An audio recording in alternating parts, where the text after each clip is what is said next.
At asylum hotels across the country, the protesters had a simple message. You're not welcome here. And with Tuesday's interim High Court ruling, one council's victory to remove migrants from the Bell Hotel in Epping could become a blueprint for others across the country to follow suit. Starting just a few miles away in Hertfordshire.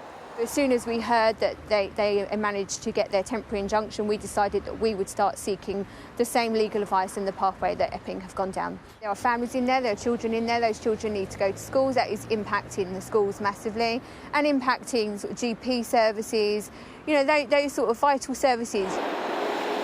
There are more than 200 people, families and single men living in this hotel in Broxbourne. But if the council gets its way, the government will have to find new accommodation for all of them, and fast, with pressure mounting from other local authorities following suit and trying now to do the same thing. Reform UK also says its 12 councils will try to do the same as Epping. Reform is going to use every instrument available to it in terms of councils that we control that do have planning power. We're looking at this. Wheels are in motion. You can expect cases to be brought by Reform Council. But a mixed reaction amongst these people in Staffordshire. They've got to go somewhere. They're in the country and they've got to be out somewhere, haven't they? We need to look after our own people. We know we need to save our own services. If we was in a position where we could help them, maybe we could. I know they came over on boats, but they didn't ask to be put in the hotel. The council have put them in the hotel, or the government, or somebody else, and it's not right. I myself is an Afghan asylum who came in the country as a refugee.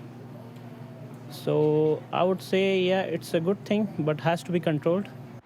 The government had already pledged to end the use of hotels to house migrants by 2029. Now that timeline could be speeding up. We're looking at contingency options to accommodate those people who will now have to move out of that hotel. But the bigger problem is ensuring that we process asylum claims more quickly and more effectively than has been the case previously. Just before Labour came into office last June, there were more than 29,000 asylum seekers being housed in hotels. According to the latest available data, that rose to more than 32,000 at the end of this March. That's 1/3 of the more than 103,000 asylum seekers receiving accommodation support in the UK at the time. This is all a problem of policy, years in the making. Tuesday's decision could still be challenged in the courts, but with the numbers of migrants arriving and community tensions both rising, the pressure over immigration in this country is approaching boiling point. Rachel Venables, Sky News in Broxbourne.